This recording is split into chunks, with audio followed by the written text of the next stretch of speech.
चलिए बच्चों अगला क्वेश्चन देखते हैं। अगला क्वेश्चन है क्वेश्चन नंबर 4। अंतिम अंक क्या होगा जब 7 की घात कितनी दी हो आपका 233 का विस्तार करें। कहने का मतलब क्या है, विस्तार का मतलब क्या है, जैसे हम बोले कि 7 की घात अगर 3 दी है और आप इसका विस्तार करें तो आप क्या करेंगे, आप कहेंगे सर 7 का 3 बार गुणा कर दीजिए, 7 का आप क्या कर दें आपस में 3 बार मल्टीप्लाई कर दीजिए, कितना हो जाएगा 343। अब 343 में इकाई का अंक क्या हुआ, कितना हुआ आपका इकाई का अंक 3 हुआ। तो आपको पता चल गया भाई अगर 7 की घात 3 है तो मतलब आपको क्या करना है 3 बार मल्टीप्लाई करना है। विस्तार क्या हुआ 7 इंटू 7 इंटू 7, ये आपका 7⁻³ का विस्तार हो गया, एक्सपेंड कर दिया आपने। जब मल्टीप्लाई किया तो क्या आ गया 343 यानी कि 343। तो अब आपसे पूछा क्या गया है अंतिम अंक, तो अंतिम अंक क्या है 3 है। ठीक है, ये अभी क्वेश्चन नहीं था, क्वेश्चन हमारा है 7 की घात 233। तो क्या हम 7 की घात 233 का विस्तार कर सकते हैं, क्या हम 7 की घात 233 का विस्तार कर सकते हैं, क्या हम 7 को 233 बार गुणा कर सकते हैं, नहीं कर सकते। तो जब इस टाइप का क्वेश्चन आपके पास आए यानी कि आपसे अंतिम अंक पूछे, तो अंतिम अंक का मतलब क्या है कि आपको इकाई का अंक ज्ञात करना है। आपसे क्या पूछा गया है इकाई अंक यानी कि यूनिट डिजिट आपसे पूछा गया है। तो इकाई अंक आप कैसे निकालेंगे भाई, तो देखिए इकाई अंक आपको ज्ञात करना है। ठीक है, इकाई अंक कैसे निकालेंगे, तो यदि 7 की घात जो आपको घात दी है यानी कि पावर दी है उस पावर में आपको क्या करना है 4 से डिवाइड करना है, उस पावर को आपको क्या करना है 4 से डिवाइड करना है। और 4 से डिविजिबिलिटी का रूल क्या होता है कि आप लास्ट के 2 डिजिट को 4 से डिवाइड करेंगे और जो रिमाइंडर बचेगा उसको आपको 7 की पावर कर देना है। देखिए समझते हैं कैसे, तो हम देखें इसकी पावर कितनी है 233 है, तो आप इसको किससे डिवाइड करोगे 4 से। तो हमने बताया कि 4 के डिविजिबिलिटी का रूल क्या होता है कि लास्ट के 2 डिजिट डिवाइड करिए, लास्ट के 2 अंकों को केवल डिवाइड करिए किससे 4 से। तो यानी कि हम 33 को डिवाइड करेंगे किससे 4 से। तो आप कहेंगे 4 अट्ठे 32 होता है, 4 अट्ठे 32, तो रिमाइंडर कितना आया तो आप कहेंगे 1। 4 8 जा 32 होता है, तो रिमाइंडर कितना आया 1, शेषफल कितना आया 1 आया। जो शेषफल आएगा तो आपको क्या करना है 7 की पावर उतनी कर देनी है। शेषफल कितना आया 1, तो 7 की पावर 1 मतलब क्या होता है 7 होता है। तो आपका आंसर कितना हो जाएगा 7 आएगा।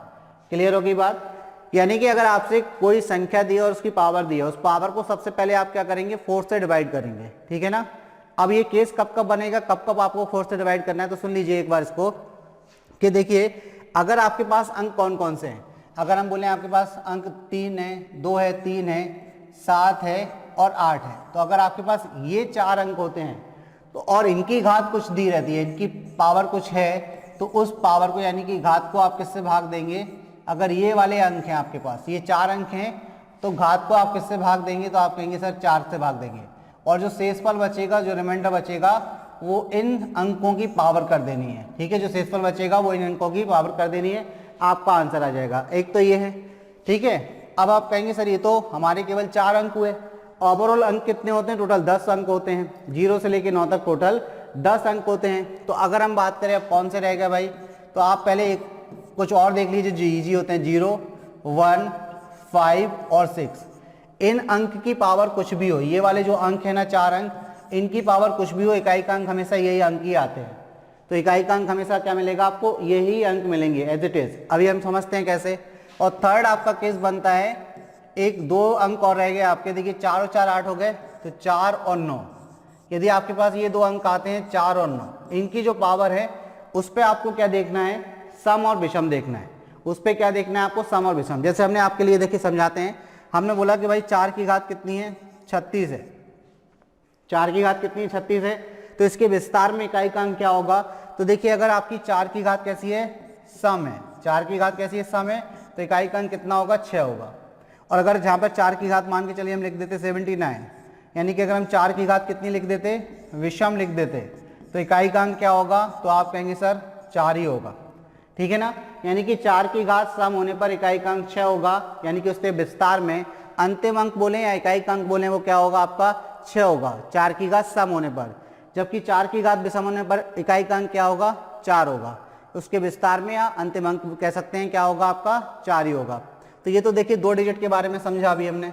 अब हमारी बात करते हैं ये वाले 4 डिजिट कौन कौन से, 0 1 5 और 6। तो हमने बोला कि इनकी पावर कुछ भी हो, इकाई का अंक हमेशा यही होंगे। कैसे, जैसे हमने लिख दिया 10 और उसकी घात लिख दी 396, इकाई का अंक आपसे पूछा गया है या अंतिम अंक आपसे पूछा गया है विस्तार में, तो आप कहेंगे सर इकाई का अंक कितना होगा, तो इकाई का अंक 0 ही होगा, इसका आंसर क्या होगा 0।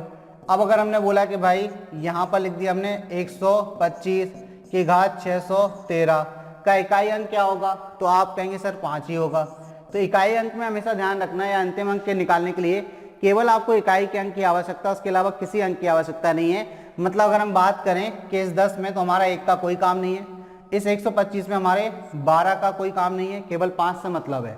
5 की घात देखिए हमने कितनी 613, और हमें पता है कि अगर 5 की घात कुछ भी होगी इकाई का अंक 5 ही आएगा, 0 की घात कुछ भी होगी इकाई का अंक 0 ही आएगा।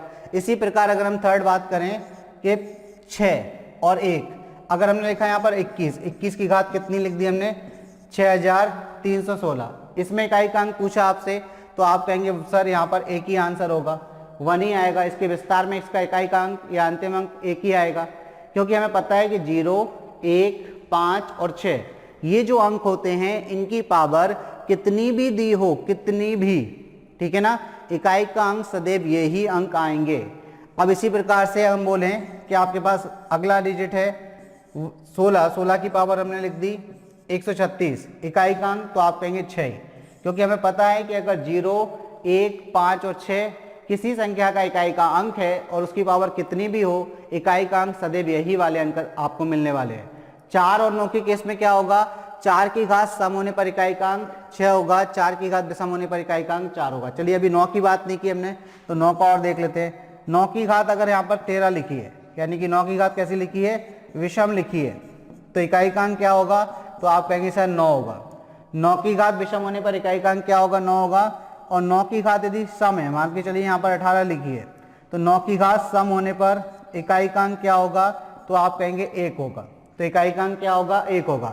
तो देखिए हमारे 2 अंक ये क्लियर हो गए, 4 अंक ये क्लियर हो गए। टोटल 10 अंक में से हमने 6 अंकों को क्लियर कर लिया। अब हमारे कौन से रह गए, 2, 3, 7 और 8। अब हमारे पास कौन से अंक रह गए, 2, 3, 7 और 8। अब देखिए इनको समझते हैं। अगर 2 की पावर यहाँ लिखा है 361, कितना लिखा है 361, 2⁻361 यहाँ पर लिखा है, यानी कि 2 की घात 361 लिखा है। और आपसे पूछा जाए कि इसके विस्तार में अंतिम अंक या इकाई का अंक क्या होगा, तो आप क्या करेंगे, इसकी पावर को हमेशा किससे, 4 से डिवाइड करेंगे। किससे डिवाइड करेंगे, 4 से। तो 4 से कब कब डिवाइड करना है आपको, जब किसी संख्या का यूनिट डिजिट इकाई का अंक क्या हो, 2, 3 या 7, 8 हो। 2, 3, 7, 8 इन 4 अंकों में से अगर कोई भी एक अंक किसी संख्या का इकाई का अंक है तो उसकी पावर को आपको किससे डिवाइड करना है, उसकी पावर को आपको 4 से डिवाइड करना है। ये ध्यान रखना है, इसके लिए किससे डिवाइड करना है, 4 से डिवाइड करना है। किससे डिवाइड करेंगे, 4 से डिवाइड करेंगे, ठीक है, ये चीज ध्यान रखना। अब आप देखिए इस क्वेश्चन में अगर बात करें कि 2⁻361 है, यानी कि 2 की घात 361 है, और आपसे पूछा जाए कि इसका इकाई का अंक क्या है, तो आप इसकी घात यानी कि 361 को किससे भाग देंगे, 4 से। अब आपको 4 की विभाज्यता का नियम पता है, और नहीं पता है तो सुन लीजिए, 4 की विभाज्यता का नियम ये कहता है कि आप केवल अंतिम 2 अंकों में लास्ट 2 डिजिट को क्या करिए, आप 4 से डिवाइड करिए, ठीक है। लास्ट 2 डिजिट को आपको क्या करना है, 4 से डिवाइड करना है। तो चलिए लास्ट 2 डिजिट क्या है यहाँ पर, तो अगर हम बात करें तो लास्ट 2 डिजिट 61 है। 61 को अगर आप 4 से डिवाइड करेंगे तो आप जानते हैं 15 चौको 60 होता है, रिमाइंडर कितना बचेगा, तो आप कहेंगे 1 बचेगा। अब जो रिमाइंडर बचेगा आपको क्या करना है, 2 की पावर उतनी ही कर देनी है जो आपका रिमाइंडर है। 2 की पावर कितनी कर दीजिए, 1, तो आपका आंसर कितना आ जाएगा, 2।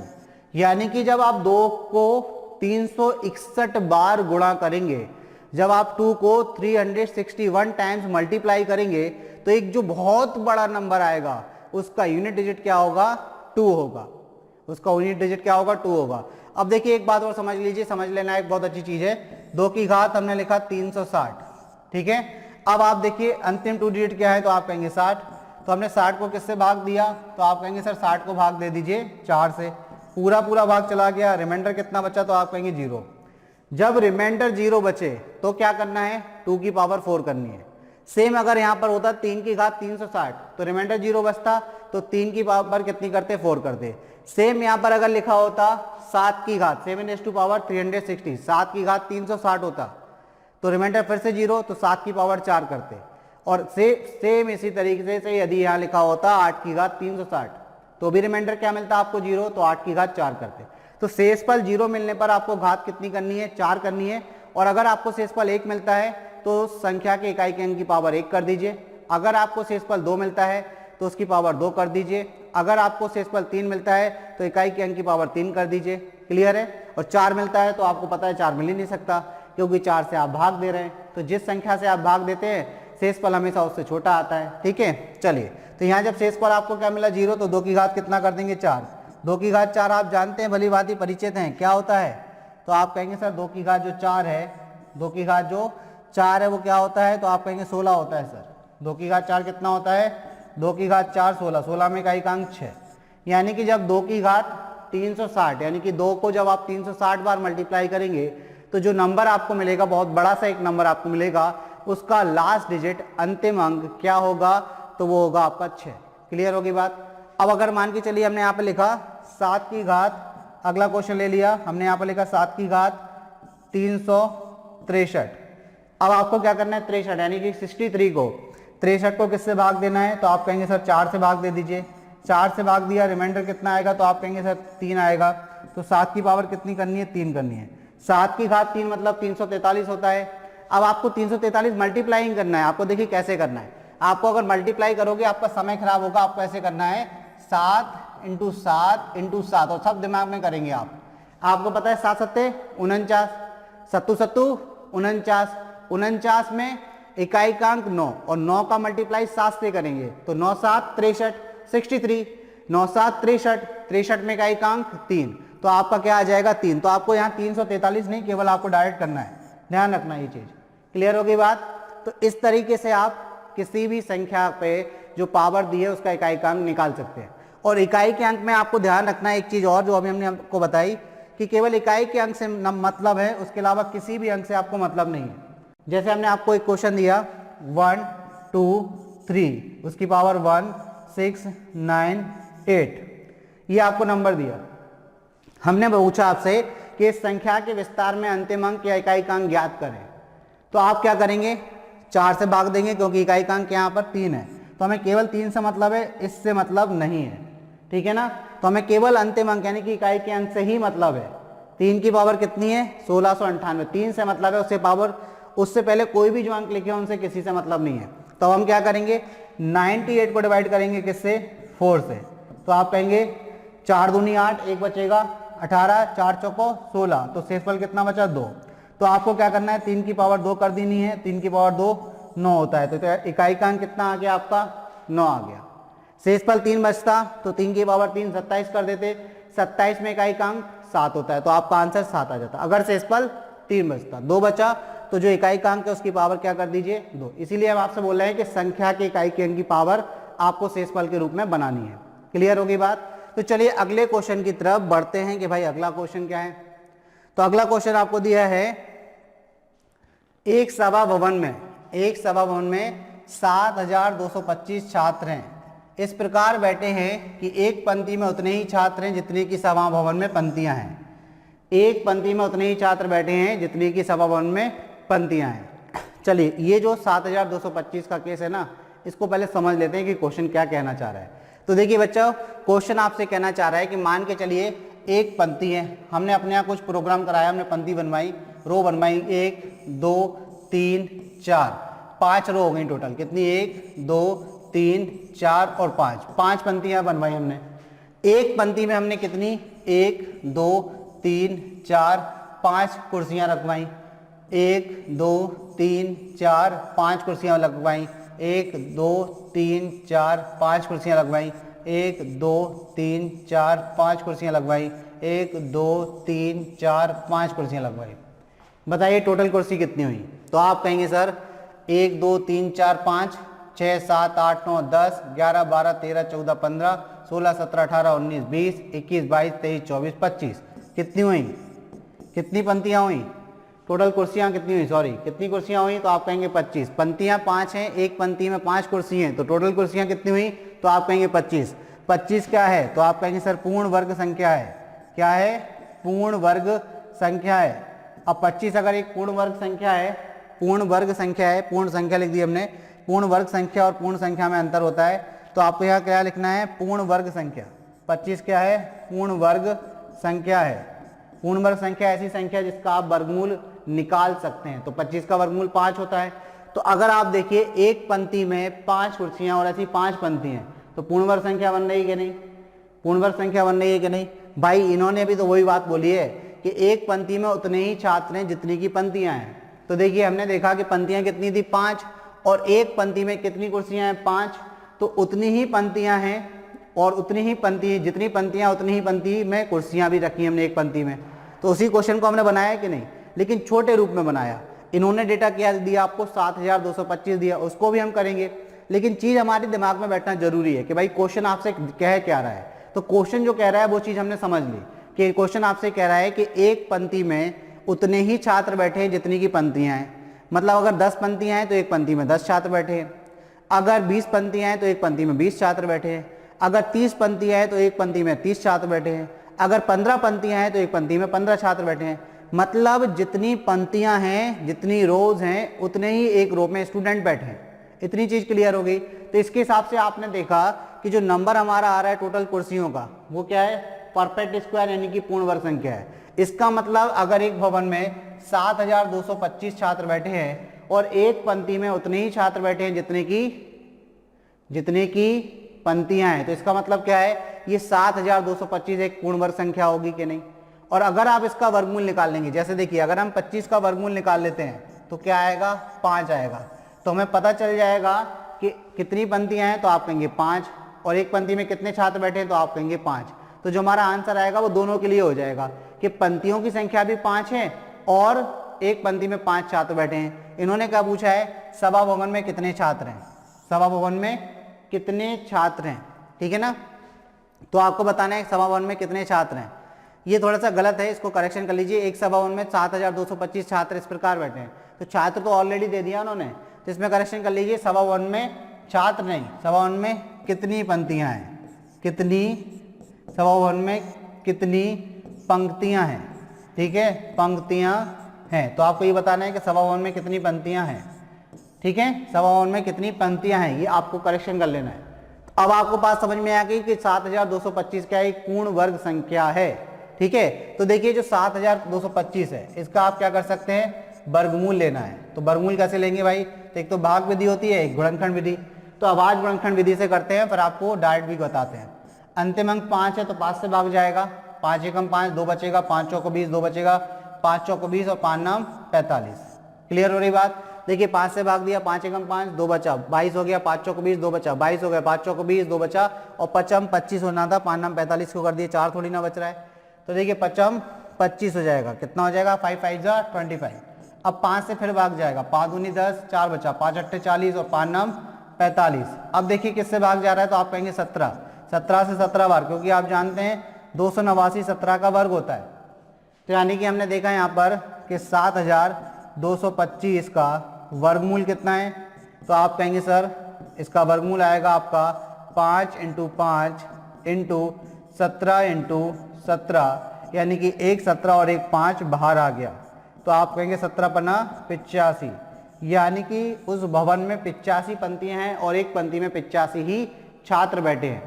ये तो हमारा आंसर हो गया, ठीक है। लेकिन हमने आपसे बोला कि अगर इतनी रामायण ना करने की जगह पे हमें डायरेक्ट अपना समय बचाते हुए पेपर में सॉल्व करना है, तो कैसे सॉल्व करेंगे। तो आप इस चीज को ऐसे समझिए कि ये क्या है, एक पूर्ण वर्ग संख्या है, यानी कि किसी संख्या का वर्ग है। तो चेक कर लीजिए वर्ग कैसे चेक करते हैं। तो देखिए सभी संख्याओं के अंतिम अंक क्या है, यानी कि इकाई के अंक क्या है, 5 है। तो कोई भी ऐसी संख्या जिसके इकाई का अंक क्या है, 5 होता है, कोई भी ऐसी संख्या जिसका अंतिम अंक या इकाई का अंक 5 होता है, उसका वर्ग निकालना देखिए आप कैसे निकालते हैं। जैसे हमने बोला आपसे 35 एक संख्या है, देखिए इसके इकाई का अंक क्या है, 5 है। तो 35 का यदि आपको वर्ग करना है तो क्या करेंगे, 3 का वर्ग करके उसमें 3 जोड़ दीजिए, तो आप कहेंगे कितना हो जाएगा, 3 त्रिका 9 और 3 12, और उसके पीछे हमेशा क्या लिख दीजिए, 25। 25 क्यों, 5 का वर्ग, 5 का वर्ग उसके पीछे 25 लिख दीजिए। मतलब इकाई के अंक को हटा के 5 को हटाने के बाद जो भी संख्या बचेगी उसका वर्ग करके आपको उसी संख्या को उसमें जोड़ देना है। फिर जो संख्या आपको प्राप्त होगी उसके पीछे आपको हमेशा 25 लिख देना है, ठीक है। अब देखिए आपको पता है कि जो 7225 है ये किसी संख्या का वर्ग है, ठीक है। अगर ये किसी संख्या का वर्ग है तो हम ऑप्शन से चेक कर सकते हैं। तो देखिए पहला ऑप्शन हमारा क्या है, तो हम ऑप्शन ले लेते हैं 75, 85, 65, 95। तो चलिए हमारे पास ऑप्शन है, पहला ऑप्शन है 75, दूसरा ऑप्शन है 85, तीसरा ऑप्शन है 95 और अगला ऑप्शन है 65। तो देखिए हम क्या करेंगे, 7 का वर्ग, 7 का वर्ग तो आप कहेंगे सर 49 और उसमें क्या जोड़ देंगे 7, तो 7 का वर्ग 49 में आप क्या जोड़ दें 7, तो कितना आ जाएगा, तो आप कहेंगे 56 और उसके पीछे क्या लिखना है 25। तो क्या हमें 72 25 मिला, नहीं मिला, तो पहला ऑप्शन हमारा आंसर हो सकता है क्या, तो आप कहेंगे नहीं। चलिए दूसरा ऑप्शन देखते हैं, तो आप कहेंगे सर 8 का वर्ग करके उसमें 8 जोड़ दीजिए, तो कितना हो जाएगा 64, 64 में आप क्या जोड़ेंगे 8 जोड़ेंगे, तो कितना हो जाएगा 72 और उसके पीछे क्या लिख देना है 25। देखिए 72 25 मिल गया कि नहीं, और ये हमारा आंसर भी था 85। आई होप आपको बात समझ में आई। देखिए अगर ये 2 अंक के अलावा 3 अंक पे बात जाएगी तो भी आप ऐसे ही करेंगे। मान के चलिए हमने लिखा 115, 115 का स्क्वायर आपको निकालना है, तो आप क्या करिए 11 का वर्ग करके उसमें 11 जोड़ दीजिए, तो 11 का वर्ग 121 प्लस क्या कर दीजिए 11, तो कितना हो जाएगा, तो आप कहेंगे 132 और उसके पीछे क्या लिख दीजिए 25 लिख दीजिए। तो ये आपका 115 का स्क्वायर आ गया कितना 13,225। अगर आपको लिखना है 135 का स्क्वायर निकालना है तो क्या करेंगे 13 का वर्ग करके उसमें 13 जोड़ दीजिए, तो ये हो गया 169 और उसमें कितना जोड़ना है 13, 12 की 2 हाथ से लिख 182 हो गया, ये 182 के पीछे कितना लिख दीजिए 25 लिख दीजिए। 13 का वर्ग 169 उसमें 13 जोड़ देना है, जो बाद वाली संख्या मतलब 5 को हटा के केवल आपको 5 हटाना है, उसके बाद जो भी अंक है उसका वर्ग करके उसमें उसी संख्या को जोड़ देना है। अब जोड़ दिया तो कितना आया भाई 13 का वर्ग 169 और उसमें 13 जोड़ा, 9 3 12 की 2 हाथ से लिख 6 2 8 और ये कितना हो गया 1 और पीछे कितना लिख देना हमेशा 25। क्लियर होगी बात, 25 क्यों, क्योंकि 5 का वर्ग लिख दिया, ऐसा समझ लीजिए। ठीक है, तो इस तरीके से देखिए जो हमारा क्वेश्चन था उसका आंसर कितना आ गया 85 आ गया। ठीक है, चलिए तो अब बढ़ते हैं क्वेश्चन नंबर 6 की तरफ। क्वेश्चन नंबर 6 क्या है, क्वेश्चन नंबर 6 दिया है 0.005832, 0.005832, ये आपको क्वेश्चन है परिमेय संख्या का घनमूल है। घनमूल क्या होता है भाई, जैसे हम आपसे बोलें कि संख्या दी आपको 27, इसका घनमूल निकालिए यानी कि क्यूब रूट, तो आप कहेंगे कितना 3। अगर हम आपसे कहें 64, 64 का घनमूल निकालिए तो आप कहेंगे सर 4। तो आपको इसी तरीके से क्या करना है, ये जो संख्या दी है इसका घनमूल निकालना है। ये परिमेय संख्या क्यों है, क्योंकि आप जानते हैं ऐसी कोई भी संख्या परिमेय संख्या होती है जिसको आप p/q के रूप में कन्वर्ट कर सकते हैं। तो चलिए थोड़ा सा परिमेय संख्या के बारे में जान लेते हैं। परिमेय संख्या क्या होती है, तो ऐसी कोई भी संख्या जिसको आप p/q के रूप में लिख सकते हैं, p/q के रूप में लिख सकते हैं, जहाँ q की वैल्यू बराबर नहीं होती 0 के, जहाँ q कभी भी बराबर नहीं होगा 0 के। तो ऐसी संख्या जिसको आप p/q के रूप में लिख सकते हैं वो क्या कहलाती है, परिमेय संख्या कहलाती है। ठीक है, चलिए अब इन्होंने बोला है कि परिमेय संख्या जो आपको दी है इसका घनमूल क्या है। तो देखिए हमें क्या करना है, हमें क्यूब रूट लेना है किसका, तो आप कहेंगे सर 0.00 और फिर आपके पास लिखा है 5832। ठीक है, ये आ गया 5832। अब क्या करें भाई, तो आप कहें सर दशमलव हटा दीजिए, इसका दशमलव हटाएंगे तो अपॉन में कितना आएगा 2 4 6, यानी कि 1 के बाद कितने 6 0। तो ये हो गया हमारा, संख्या किस में कन्वर्ट हो गई, तो ऊपर वाली संख्या हो गई आपकी 5832। आगे के 2 जीरो हटा दीजिए, क्योंकि संख्या के आगे कितने भी जीरो लगा दीजिए कोई महत्व नहीं होता, पीछे के जीरो का महत्व होता है। ठीक है, अब देखिए कितना है नीचे, तो आपका हो गया ये कितना 100 की घात 3 लिख दीजिए इसको। ठीक है, 100 की घात 3 हो गया ये। अब आप देखिए आपको देखना है कि 5832 जो है किसी संख्या का वर्ग होता होगा, वर्ग नहीं घन होता होगा। 5832 किसी संख्या का अगर ये घन है तो इसका वर्गमूल निकल सकता है, वर्गमूल घनमूल निकल सकता है। क्या निकल सकता है, घनमूल। घनमूल की बात कर रहे हैं यहाँ पर, तो देखिए घनमूल निकल सकता है। तो अब देखिए कैसे करें हम इसको भाई, तो हम देख लेते हैं भाई घनमूल कैसे निकालेंगे। तो इसके अभाज्य गुणनखंड कर लीजिए, किससे कट रहा है, तो आप कहेंगे सर 2 से कट रहा है, 2 दूनी 4, 2 नाम 18, 2 एकम 2, 2 छिंग 12। अब किससे कट रहा है, तो आप कहेंगे 2 एकम 2, 2 चौको 8, 2 5 10, 2 8 16। फिर किससे कट रहा है, तो आप कहेंगे 2 7 14 और 2 दूनी 4 और 2 नाम 18, 729। अब 729 जो होता है भाई 7 से कट रहा है, कितने बार 49 बार। फिर 7 से कटेगा कितने बार, 7 चौक 28, 7 नाम 63, 6 7 चौक 28 43। 7 से कहाँ कट रहा है, ये 7 से नहीं कटेगा, 7 एकम 7, 729 नहीं कटेगा 7 से, तो ये 23 से कटेगा। किससे कटेगा भाई, चलिए देख लेते हैं। 7 से तो नहीं कट रहा है, ठीक है, 7 का नहीं होता, ये किसी संख्या का वर्ग होता है। 729 किस संख्या का वर्ग होता है, अगर किसी संख्या से कट रहा है तो देख लिए 7 और 2 9, 3 से तो कट ही रहा है, तो 3 से काट दीजिए। तो 3 से काटेंगे तो क्या हो जाएगा भाई, ये हो जाएगा 3 दूनी 6, 3 चौको 12, 3 तिरका 9। चलिए बिल्कुल 3 से कट रहा है, 3 8 24, 3 एकम 3। 3 से फिर कट रहा है, 3 से कितने बार 27 बार। 3 से फिर कट रहा है कितने बार 9 बार, और 3 से फिर कट रहा है कितने बार 3 बार, और 3 से फिर कट रहा है कितने बार, 1 बार। अब देखिए 3 का एक पूरा जोड़ा, 3 का एक पूरा जोड़ा और 2 का एक पूरा जोड़ा। घनमूल निकालने के लिए हमें क्या 3-3 के जोड़े चाहिए होते हैं, 3-3 के ग्रुप चाहिए होते हैं। तो देखिए घनमूल में ऊपर क्या आ जाएगा, तो आप कहेंगे भाई कि यहाँ पर 2, यहाँ से 1 3 और यहाँ से 1 3, और नीचे क्या हो जाएगा, देखिए 100 घन से घनमूल कैंसिल, तो कितना आ जाएगा 100 आ जाएगा। 3 त्रिका 9, 9 दूनी कितना 18 हो गया। इसको किससे भाग देंगे, तो आप कहेंगे 100 से, तो 2 अंक बाद दशमलव, तो 0.18। आपका आंसर कितना आ जाएगा 0.18।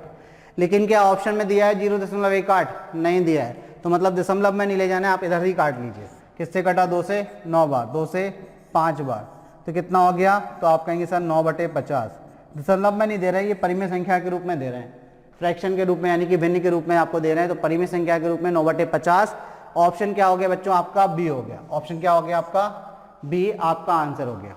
आई होप आपको बात समझ में आई होगी। बिल्कुल विस्तार से चर्चा कर रहे हैं, एक भी चीज़ आपकी ना छूटे, बिल्कुल छोटी क्लास की तरह, ठीक है ना। कॉन्सेप्ट को दिमाग में बिठा लीजिए, सभी के लिए है। आप हाई लेवल का भी पढ़ना चाह रहे हैं तो वो भी आपके पास है, अगर आप बिल्कुल बेसिक देखना चाह रहे हैं तो वो भी अवेलेबल है, कहीं से कहीं तक कोई दिक्कत नहीं है, ठीक है ना। अपन को वो नहीं करना है कि जो नए हैं, जो शुरुआती दौर में, भाई क्या होता है कि किसी को तैयारी करते हुए 2 साल 3 साल हो जाते हैं, लेकिन हमें उनके बारे में भी सोचना है जो बच्चे बिल्कुल रिसेंटली आए हैं, जिन्होंने अभी 12th क्रॉस ही किया है, उनको कॉन्सेप्ट पता ही नहीं है, या 12th किया है तो कितना दिमाग ग्रो होता है उनका, ज़्यादा नहीं हो पाता है, तो उनको अपना दिमाग का दायरा बढ़ाना है, उनको अभी रिवीजन का दौर चलेगा उनका, ठीक है ना। उनको चीज़ें क्या करनी पड़ेंगी, रिवाइज करनी पड़ेंगी, क्योंकि 11th 12th या 10th में जो चीज़ें पढ़ी हैं वो भूल गए होंगे, ठीक है ना। चलिए तो आगे बढ़ते हैं क्वेश्चन नंबर 7वें की तरफ। भाई देख लेते हैं क्वेश्चन नंबर 7 क्या है। तो यहाँ लिखा है, एक फल विक्रेता ने 3240 सेबों को $7 प्रति दर्जन की दर से खरीदा। मतलब $60 रुपए दे रखता है, $60 रुपए नहीं बोलेंगे, आप डॉलर ही बोलेंगे। $7 हम बोले $60 रुपए देता है। देखिए भाई डॉलर, वो रुपए का टून जो है वो अपना है ना इंडिया में हम पैसे को, करेंसी को रुपए बोलते हैं, उसकी यूनिट क्या है, रुपए है। अब अमेरिका वगैरह आप जाते हैं तो वहाँ क्या है, डॉलर में चलता है, तो इसलिए वो टून आ गई कि $60 रुपए, ठीक है। चलिए बाकी आप समझदार हैं, भावनाओं में तो हम हमेशा बहते हैं। तो देखिए यहाँ पर बात करें, एक फल विक्रेता ने 3240 सेबों को $7 प्रति दर्जन की दर से खरीदा। मतलब एक दर्जन की कीमत वो कितना देता है, तो आप कहेंगे $7। तो चलिए हम यहाँ पर लिख लेते हैं कि $7 वो देता है, कितने का, डॉलर को हम डॉक्टर जैसा लिख रहे हैं, कितना, एक दर्जन। अब आप जानते हैं कि एक दर्जन में कितने होते हैं, तो एक दर्जन बराबर कितना होता है, 12 होता है कि, मतलब 12 सेब का कीमत वो कितना देता है, $60 देता है। अब उसने खरीदे कितने, 3240। तो अगर हमें इसको दर्जन में कन्वर्ट करना है तो 12 से भाग लगा दें। तो चलिए हमने बात करते हैं कि 3240 को दर्जन में कैसे कन्वर्ट करेंगे। तो 12 से भाग लगाया, 12 दूनी, तो आप कहेंगे सर 24, कितना बचेगा 8, तो 12 सत्ते 84, मतलब 270 दर्जन, 270 दर्जन उसने सेब खरीदे। कितने खरीदे, 270 दर्जन सेब उसने खरीदे। अब एक दर्जन की कीमत कितनी थी, $60। तो बताइए उसका क्रय मूल्य क्या होगा, उसका 270 दर्जन का क्रय मूल्य क्या होगा। तो आप जानते हैं क्रय मूल्य क्या है, एक दर्जन का पैसा $60 है, तो 270 दर्जन का पैसा कितना होगा, तो आप 7 से मल्टीप्लाई कर दीजिए। 7 से मल्टीप्लाई करेंगे तो आप 0, 7 7 49 की 9, हासिल में 4, 7 चौ दूनी 14 और 4 18, 14 और 4 कितना हो जाएगा, 18 हो जाएगा। तो भाई यहाँ 18 लिख दीजिए। तो 14 और 4 क्या कर देना है आपको, 18, तो यानी कि 1890 रुपये में, उस डॉलर में, फिर बात आ गई रुपए की। तो भाई कितने में खरीदे उसने, $1890 में। किस में, $1890 में उसने क्या किया, 270 दर्जन सेब खरीदे। अब बात हो रही है यहाँ पर, परिवहन के दौरान 10% क्या हो गए, क्षतिग्रस्त हो गए, 10% क्षतिग्रस्त हो गए। चलिए तो हम निकाल देते हैं कि कितने खराब हो गए, क्षतिग्रस्त हो गए। तो क्षतिग्रस्त कितने हुए, तो देख लेते हैं। क्षतिग्रस्त सेब यानी कि एप्पल देख लेते हैं, क्षतिग्रस्त एप्पल कितने हुए, तो देखिए भाई 270 दर्जन थे, उसका 10% अगर क्षतिग्रस्त हो गए तो 10% हमने निकाल दिया। 10% आप कहेंगे सर 27 होगा, यानी कि 27 दर्जन क्या हो गए, क्षतिग्रस्त हो गए। तो अब बचे कितने, रिमेनिंग, यानी कि शेष कितने बचे, तो शेष एप्पल निकालते हैं हम। शेष एप्पल कितने बचे, तो आप कहेंगे 270 में से कितना माइनस कर दीजिए, 227। तो देखिए 10 में से 7 जाएगा तो आप कहेंगे 3, और 3 जाएगा 7 में से तो 4, तो 243 दर्जन बचे। कितने बचे, 243 दर्जन एप्पल अभी क्या है बचे हैं जो सही हैं जिनको बेच सकते हैं। तो ये सब हम दर्जन में लेके चल रहे हैं ना, उससे कोई फर्क नहीं पड़ेगा कि आप क्वांटिटी को 10% क्षतिग्रस्त करें या टोटल दर्जन का कर दें, ठीक है। उससे क्वेश्चन पे कभी कोई इफेक्ट नहीं पड़ता परसेंटेज में। अब देखिए और इसे फेंक दिया जाता है। अब जो क्षतिग्रस्त हो गया तो क्या करेगा भाई, रख के खाएगा तो नहीं, तो फेंक दिया उनको। सेब जो शेष सेब है $2 प्रति 3 सेब की दर से बेचे। अब जो शेष बचे हैं उसने क्या हिसाब से बेचा है, तो विक्रय मूल्य दिया है और बहुत अच्छा इंटरेस्टिंग विक्रय मूल्य दिया है। विक्रय मूल्य कैसा दिया है, तो देखिए यहाँ पर लिखा है कि $2 3 सेब। $2 में कितने सेब बेचता है भाई, वो 3 सेब बेचता है, 3 एप्पल बेचता है $2 में। तो आप बताइए दर्जन अगर आपको निकालना है कि एक दर्जन कितने डॉलर में बेचता है, तो आपको पता है एक दर्जन में 12 होते हैं। एक दर्जन में कितने होते हैं, 12। तो ये कितने, 3 एप्पल हैं, तो इसको 12 करने के लिए आप क्या करोगे, 4 से मल्टीप्लाई कर दो। जब अगर आप क्वांटिटी 4 गुना कर रहे हो तो रुपए भी 4 गुने हो जाएंगे, यानी कि 4 दूनी कितना हो गया, तो आप कहेंगे सर 8, यानी कि $8 में वो कितने 12 एप्पल बेचता है। कितने बेचता है, 12 एप्पल बेचता है। कितने में बेचता है भाई, तो आप कहेंगे वो $8 में 12 एप्पल बेचता है। $8 में कितना बेचता है, तो आप कहेंगे 12। तो $8 में कितना बेच रहा है वो, 12 एप्पल, यानी कि एक दर्जन। तो अगर वो 12 रुपए में कितना बेचता है, सॉरी $8 में कितना बेचता है, एक दर्जन बेचता है, तो आपको बताना है कि उसने कितने बेचे, तो उसने बेच के 243 दर्जन। तो 243 दर्जन बेचे, तो आपको बताना है लाभ अथवा हानि क्या हुई। तो अब आपको बात समझ में आ गई कि भाई वो $8 रुपए में कितना बेचता है, $8 में एक दर्जन बेचता है, और उसके पास बचे कितने थे, 43, कितने 243, 243। तो 243 आपको क्या निकालना है, दर्जन कितने रुपए के बेचेंगे, तो दोनों तरफ क्या कर दीजिए, 243 से मल्टीप्लाई कर दीजिए। 243 से आप मल्टीप्लाई करेंगे तो ये क्या आ जाएगा, उसका फाइनल विक्रय मूल्य आ जाएगा, यानी कि पूरे जो एप्पल उसने बेचे 243 जो बचे हुए थे, जो क्षतिग्रस्त हो गए थे उनको हटाने के बाद, है ना। तो 8 से मल्टीप्लाई करिए, तो आप 8 से मल्टीप्लाई करिए, 8 × 24 की 4 हासिल में 2, 8 × 32 और 2 34 की 4 हासिल में आप कहेंगे 3, 8 दूनी 16 और 3 19, यानी कि $1944 के उसने क्या किए, बेचे हैं। और खरीदे कितने के थे, तो आपके पास भाई दिया है कितने के खरीदे थे टोटल उसने, तो $1890 के खरीदे थे। तो बताइए लाभ की हानि, तो भाई कोई चीज़ का आपको क्रय मूल्य कितना दिया, तो क्रय मूल्य तो आपके पास है, यानी कि कॉस्ट प्राइस है आपके पास 1890, और बेच कितने में रहे हो, 1944 में। तो लाभ हो रहा है भाई, यदि विक्रय मूल्य क्रय मूल्य से ज़्यादा होता है तो क्या होता है, लाभ होता है। तो लाभ कितना हुआ, तो आप लाभ देख लीजिए भाई। तो लाभ कैसे निकालेंगे, तो आप कहेंगे 1944, यानी कि विक्रय मूल्य में से क्या माइनस कर दीजिए, क्रय मूल्य 1890। देखिए 4 में से 0, 4, 14 में से 9, तो आप कहेंगे 5, यानी कि $54 का उसको क्या हुआ, लाभ हुआ। $54 का लाभ हुआ। देखिए इस बार रुपए नहीं आया, ठीक है, इस बार क्या हुआ, डॉलर ही आया। तो 54 रुपए का लाभ हुआ। तो लाभ परसेंट बताना है उसका, तो लाभ परसेंट कैसे निकालते हैं, तो आप कहेंगे सर लाभ परसेंट बराबर होता है लाभ बटे क्रय मूल्य। लाभ और हानि की गणना किस पर की जाती है, क्रय मूल्य पर। तो कितना है 1890 इंटू क्या कर देंगे, तो आप कहेंगे 100। देखिए 9 से कटा कितने बार, 6 बार। 9 से कटा 9 दूनी 18, 9 एकम 9, एक 0 से एक 0, ये कैंसिल। अब देखिए 3 से कटा 2 बार, 3 से कटा कितने बार, 7 बार। तो ऊपर तो हो गया आपका 20 और नीचे कितना है 7। तो आप कहेंगे 7 दूनी 14, 6/7 प्रतिशत का क्या हुआ, तो आप कहेंगे सर लाभ हुआ। यानी कि 2 सही 6/7% का क्या हुआ, यहाँ पर लाभ हुआ। क्लियर होगी बात। चलिए तो आते हैं ऑप्शन पे, किस ऑप्शन में दिया है, 2 सही 6/7 आपका ऑप्शन ए दिया है। 2 सही 6/7 आपका किस ऑप्शन में दिया है, तो आप कहेंगे ए।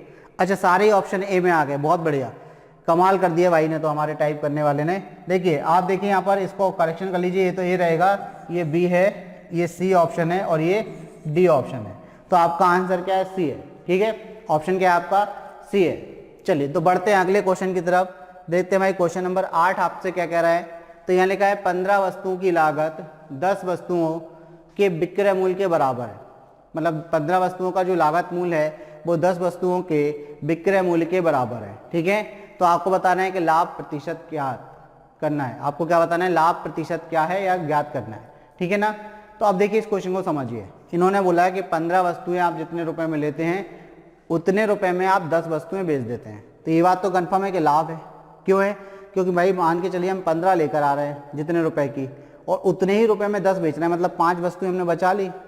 तो 5 वस्तुएं बचा ली मतलब हमारा तो अभी ना लाभ हुआ ना हानि, पैसे तो हमारे जितने आए थे, मान के चलो 100 रुपये में हम 15 लेकर आए, अब 100 रुपये में हमने 10 बेच दी, तो हमारे 100 यहाँ गए थे और 100 हमारे पास वापस आ गए। तो 100 रुपये तो हमारे पास वापस आ ही गए, साथ साथ में हमारे पास 5 वस्तुएं भी बच गई, क्योंकि हम 15 लेकर आए थे और हमने 10 बेची, तो यानी कि हमें लाभ ही हो रहा। उन 5 वस्तुओं की जो कीमत होगी उसके बराबर हमें लाभ हो रहा। तो लाभ परसेंट कैसे निकालेंगे? देखिए, इस टाइप का जब क्वेश्चन आएगा तो पहले अपन एक प्रोसेस समझ लेते हैं कि ये बनता कैसे, उसके बाद डायरेक्ट करेंगे। ठीक है, उसके बाद डायरेक्ट करेंगे।